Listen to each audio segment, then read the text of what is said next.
सभी को नमस्कार। आज का अपना टॉपिक है वित्तीय प्रबंधक के कार्य या वित्तीय प्रबंध के कार्य, फंक्शन ऑफ एफएम। इसके कार्यों को डिस्क्राइब करने से पहले हम देखते हैं कि वर्तमान परिदृश्य में वित्तीय प्रबंधक होता है वह प्रबंध का अभिन्न अंग है। इसका कारण भी है क्योंकि वित्त किसी भी संगठन की सफलता में काफ़ी महत्वपूर्ण भूमिका निभाती है। इसलिए वर्तमान परिदृश्य में वित्त प्रबंधक उसके मैनेजमेंट का एक अभिन्न अंग होता है, जिसके बिना हम मैनेजमेंट कमेटी की कल्पना भी नहीं कर सकते। क्योंकि दूसरा यहाँ पर लिखा हुआ है कि संगठन के आकार में वृद्धि के साथ वित्त प्रबंधक की भूमिका बढ़ जाती है, और यह बात आप अपने आसपास के माहौल में महसूस कर सकते हैं। एक छोटी दुकान होती है जहाँ पर एक व्यापारी ही वित्तीय प्रबंधक है, वही उसका स्वामी है, वही उसका सप्लायर है, मतलब, और वही परचेजिंग करता है। सारे काम एक ही व्यक्ति करता है।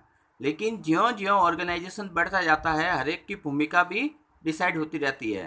तो यहाँ हम कह सकते हैं कि ऑर्गेनाइजेशन जितना छोटा होगा, वित्तीय प्रबंधक की भूमिका उतनी कम होगी, क्योंकि स्वामी ही वित्तीय प्रबंधक के रूप में कार्य करता है। लेकिन आप देखेंगे कि ज्यों-ज्यों बड़ा ऑर्गेनाइजेशन होता जाएगा, ज्यों-ज्यों हम मल्टीनेशनल की तरफ जाते रहेंगे, वित्तीय प्रबंधक का रोल और भी ज़्यादा बढ़ेगा, क्योंकि जितनी बड़ी संस्था उतना ज़्यादा वित्त और इतनी ज़्यादा उसकी इम्पोर्टेंस रहेगी।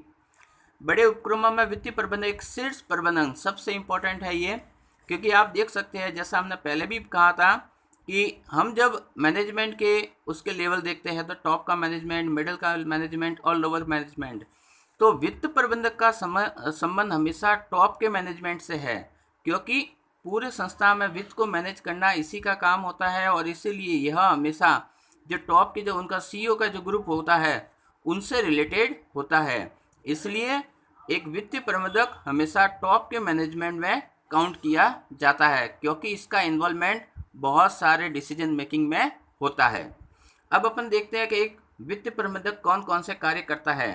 तो देखते हैं, सबसे पहला अपन देखते हैं नकद प्रवाह का पूर्वानुमान, यानी कि फोरकास्टिंग ऑफ कैश फ्लो। चूँकि कैश किसी भी संस्था में बहुत ही जरूरी तत्व होता है।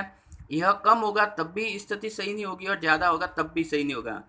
नकद की कमी की स्थिति में कई बार अच्छे प्रोजेक्ट हाथ से चले जाते हैं, या अपनी चीज़ों को सही समय पर पूरा नहीं कर पाते।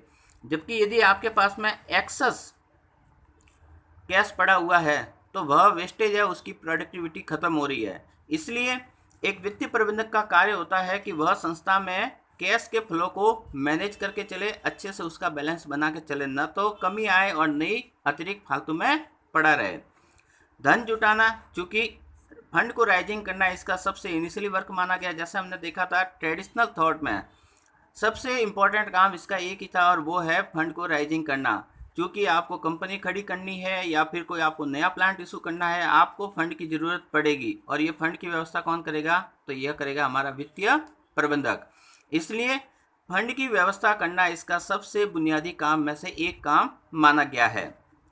फिर आता है आंतरिक कोष के प्रवाह का प्रबंध, मतलब जो इंटरनल फंड्स है उनके फ्लो को भी ये मैनेज करता है।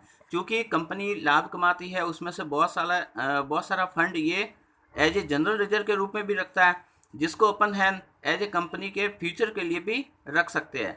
तो चूँकि कितना डिविडेंड देना है, उसके बाद में कितना हमारे पास में रिजर्व रखेगा, उसको हम कैसे फ्यूचर में यूज करेंगे, इसलिए इंटरनल जो फंड होते हैं उनको भी सही मायने में एफएम वाला ही मैनेज करता है।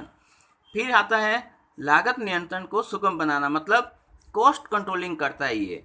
क्योंकि यदि कंपटीशन, आज का जो कंपटीशन मार्केट है उसमें यदि आपकी कॉस्ट बढ़ गई तो जाहिर सी बात है आपकी कंपनी वैसे ही कंपटीशन से बाहर हो जाएगी। तो ऐसे में ये ज़रूरी हो जाता है कि वित्तीय प्रबंधक उस लागत नियंत्रण को भी सुगम बनाता है, मतलब फैसिलिटेट करता है। और इसके लिए वो क्या करेगा? इसके लिए वो अपनी कॉस्ट कटिंग मेथड को यूज करता है, जिससे अलग अलग जगह पर जो फालतू के खर्चे हैं उनको अपन कंट्रोल कर सके, और प्रॉपर वे में हम किसी भी प्रोजेक्ट को फुलफिल कर सके। फिर हम इसी प्रकार देखते हैं तो एफएम का एक काम भी होता है उत्पाद के मूल्य निर्धारण, उत्पादन लाइन और सेवाओं को सुगम बनाना। तो वित्तीय प्रबंधक न केवल लागत नियंत्रण करता है, बल्कि वस्तु की प्राइस निर्धारण में भी पूरी सहायता करता है। यह प्रोडक्ट लाइन कितनी करनी है और सर्विसेज कैसी करनी है, उनमें भी अपनी इम्पोर्टेंट राय देता है। तो हम देख सकते हैं कि वित्तीय प्रबंधक न केवल एक वित्तक बल्कि संस्था के वित्त से जुड़े सभी चीज़ों में बहुत महत्वपूर्ण भूमिकाएं निभाता है। जैसे कि हम मानते हैं कि प्राइस डिटरमिनेशन एक तरह से मार्केटिंग का फील्ड हो जाता है, लेकिन इसमें भी वित्तीय प्रबंधक की बहुत महत्वपूर्ण भूमिका रहती है। फिर हम बात करते हैं तो लाभों का पूर्वानुमान कराना। तो यहाँ पर वित्तीय प्रबंधक एक फर्म के लिए या एक ऑर्गेनाइजेशन के लिए प्रॉफिट का फोरकास्टिंग भी करता है कि हम फ्यूचर में अभी ग्रोथ रेट 5% पर चल रही है, हम आगे अपनी इंस्टीट्यूट को 8% ग्रोथ पर ले जाना चाहते हैं, तो इसके लिए हमें क्या क्या करना पड़ेगा, हमारे पास में कौन कौन से सोर्सेज होंगे, हम कहाँ से फंड लाएंगे, ये चीज़ें भी एक वित्तीय प्रबंधक ही मैनेज करता है। इसी प्रकार एक जो फाइनेंशियल मैनेजर है वह अपनी संस्था में जो असेस्ट है उनको भी मैनेज करता है और साथ ही साथ जो फंड है उनको भी मैनेज करने का कार्य करता है। तो इस प्रकार हम देख सकते हैं कि एक जो वित्तीय प्रबंधक है वो संस्था के टॉप लेवल पर होता है और संस्था के हर डिसीजन में उसका इन्वॉल्वमेंट देखने को मिलेगा, क्योंकि फाइनेंस जो है, वित्त जो है, उस वित्त के ऊपर ही उस संस्था की सफलता टिकी हुई है। इसलिए हम देख सकते हैं कि एक फाइनेंशियल मैनेजर को बहुत सारे फंक्शन करने पड़ते हैं और इन सभी फंक्शन में ये कोऑर्डिनेटर करके संस्था को ग्रोथ दिलवाता है।